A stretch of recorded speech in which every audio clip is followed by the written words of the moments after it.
नमस्कार दोस्तों, मैं colonel Ajay, CEO Ajay Astromoneyguru dot com एवं first global astro finance digital channel Ajay Astromoneyguru से आपसे मुखातिब होता हूं। आज 13 मार्च सन 2021।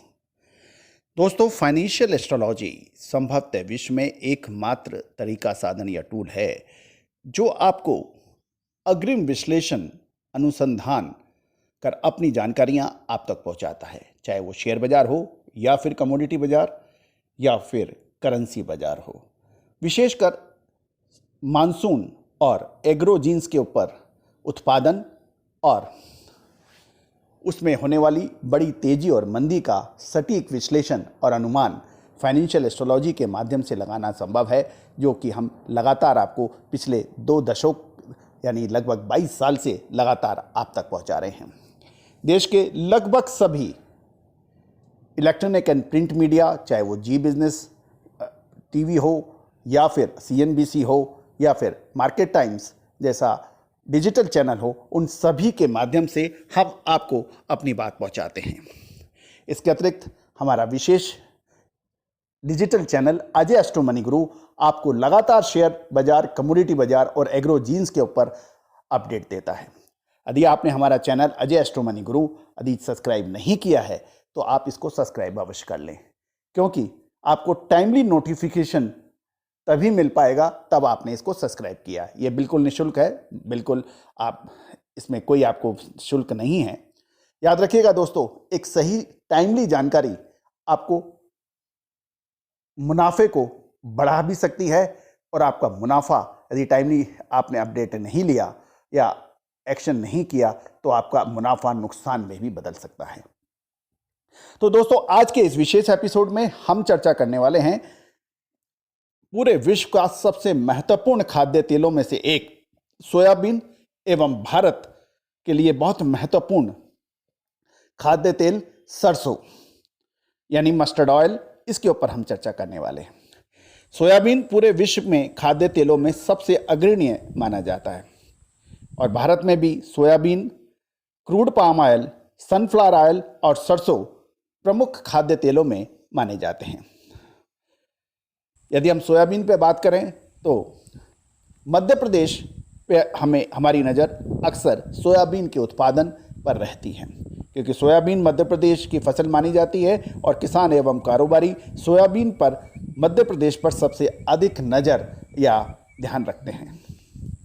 यदि पूरे विश्व में देखा जाए तो ब्राज़ील एक अहम कंट्री या देश है जो कि सोयाबीन में अपना बहुत अहम योगदान रखता है उत्पादन में। तो ब्राज़ील में वर्ष 2021-22 में सोयाबीन के उत्पादन में बढ़ोतरी की खबर मिल रही है। याद रखना दोस्तों, पिछले कुछ महीनों से ब्राज़ील लगातार सोयाबीन की कमी की बात कर रहा था, लेकिन अब मुझे लगता है कि ब्राज़ील के सोयाबीन के उत्पादन में बढ़ोतरी हो सकती है। ब्राज़ील में सोयाबीन के उत्पादन में लगभग 1.3 मिलियन टन की बढ़ोतरी होने की संभावनाएं बन सकती हैं। कभी भी ये आप देख सकते हैं। ब्राज़ील में सोयाबीन का उत्पादन 133 मिलियन टन का जो अनुमान था, उससे बढ़कर 135 मिलियन टन की संभावनाएं बन सकती हैं। इस पे आप विशेष ख्याल रखें। यह भी गौरतलब है कि ब्राज़ील में इस साल 10 सालों का सबसे धीमा प्लांटेशन हुआ था और फसल में भी लगभग 1 महीने की देरी दर्ज हो रही थी। इसका प्रमुख कारण था कि ला नीना के कारण ब्राज़ील में सोयाबीन का उत्पादन 128 मिलियन मैट्रिक टन का अनुमान था पहले। उसके बाद 133 मिलियन टन का अनुमान हुआ और अब हो गया है 135.10 का अनुमान बन रहा है। तो ला नीना के कारण जो ब्राज़ील के अंदर सोयाबीन के उत्पादन की कमी की बात चल रही थी, उसका दूर करने में पैसिफिक स्टॉर्म ने ला नीना के दुष्प्रभाव को लगभग खत्म किया है और दिसंबर 2020 में ब्राज़ील में अच्छी बरसात ने भी सोयाबीन के उत्पादन को बढ़ावा दिया है। ये भी ध्यान रखने की बात है कि दिसंबर 2020 में ब्राज़ील में जो बरसात आई, उससे सोयाबीन के फसलों को तो फायदा जरूर हुआ, किंतु हार्वेस्टिंग के अंदर एक समस्या भी पैदा हुई, ताकि हार्वेस्टिंग की कमी के वजह से भी पिछले कुछ महीनों में न केवल भारत अपितु पूरे विश्व में सोयाबीन के के अंदर जबरदस्त तेजी दर्ज हुई। ये भी ध्यान रखने वाली बात है कि सोयाबीन खाद्य तेलों के साथ साथ पशु आहार एवं बायोडीजल में भी इसका बहुत अधिक इस्तेमाल होता है। जहाँ तक भारत का सवाल है, सोयाबीन के साथ साथ सरसों में एक अहम रोल खाद्य तेलों में माना जाता है भारतवर्ष में। सरसों के उत्पादन के ऊपर हम चर्चा करें तो सरसों का उत्पादन 10 मिलियन टन होने का अनुमान लगाया जा रहा है। पिछले साल सरसों का उत्पादन 9.12 मिलियन टन था, यानी लगभग 8 से 9% की अधिक उत्पादन सरसों का इस वर्ष होने जा रहा है। इस साल सरसों में रिकॉर्ड उत्पादन के संकेत हैं, जो कि ऑल टाइम हाई है। ध्यान रखिएगा, पिछले साल राजस्थान में जबरदस्त ओलावृष्टि से सरसों की फसल को बड़ा नुकसान झेलना पड़ा था और इसी कारण सरसों के दामों में जबरदस्त तेजी दर्ज हो गई थी। वर्ष 21-22 में लगभग 25 लाख हेक्टेयर में सरसों की फसल का अनुमान है, जो कि एक ऑल टाइम रिकॉर्ड मानी जाएगी। ईश्वर सरसों का इस वर्ष सरसों का all time record 10 lakh million ton होने की अनुमान है, इसका भी आप विशेष ख्याल रखें।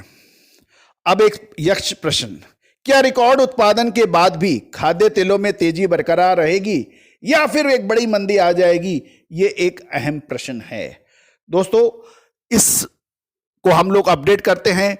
हमने अपने क्लाइंट्स को, अपने पेड क्लाइंट्स को इसकी सूचना दी है कि क्या संभावनाएं आगे बन सकती हैं।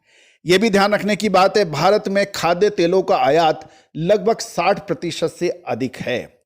खाद्य तेलों में भारत को आत्मनिर्भर बने, इसमें किसानों के साथ साथ बड़ी विदेशी मुद्रा भी बचाई जा सकती है और ऑयल सीड्स के उत्पादन पर विशेष ध्यान देना अत्यंत आवश्यक है। ऑयल सीड्स में हमारे इस विशेष अपडेट को कारोबारी बंधु एवं किसान बंधु विशेष ध्यान रहे, ऐसी हमारी कामना है। दोस्तों, आप कृषि जिन्सों के ऊपर बड़ी तेजी या फिर बड़ी मंदी की अग्रिम विश्लेषण या रिसर्च प्राप्त कर सकते हैं हमारी पेड सर्विसेज के जरिए। आज ही संपर्क करिए 9887056704 70564। All the very best, good luck, happy trading.